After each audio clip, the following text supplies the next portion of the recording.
தீமான் இது தொடர்பாக நடந்த ஒரு ஆர்ப்பாட்டத்தில் பேசும்போது ரொம்ப முக்கியமான ஒரு வாதத்தை எழுப்பியிருக்கிறார். எல்லோரும் யோசிக்க வேண்டிய ஒரு விஷயம். குப்பை வர்றதை அரசோட பண்ணி அதை தனியார்மயப்படுத்துகிறீங்க, மது விற்கிறது தனியார் தான் செய்யணும், ஆனால் அதை அரசு விற்கிது. இப்படி ஒரு தலைகீழாக செய்கிற திராவிட மாடல் ஆட்சியில் இது கண்டனத்திற்குரியதுன்ற குரலை பதிவு செஞ்சுருக்காரு. இந்த தூய்மை பணியாளர்களோட கோரிக்கை, அவர்களின் இந்த போராட்டத்தெல்லாம் நாம் தொடர்ந்து கவர் பண்ணிகிட்டு இருக்கோம், பேசிக்கிட்டு இருக்கோம். இன்னொரு விஷயத்தையும் சொல்லியிருக்காரு சார்.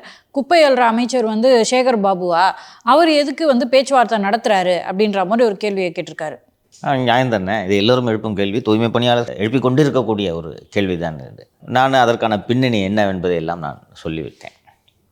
இந்த சூழ்நிலையில் அதனால் இந்த விஷயம் அவர்களது கோரிக்கைகள் எல்லாம் விரிவாக பட் இது தொடர்பாக KN நேரு அவர்கள்கிட்ட கேள்வி கேட்கப்படும் போது அவர் அந்த தொகுதியோட அமைச்சர், அதனால அங்கே பேச்சுவார்த்தை நடத்துகிறாரு அப்படின்னு சொல்லியிருக்காரு சார்.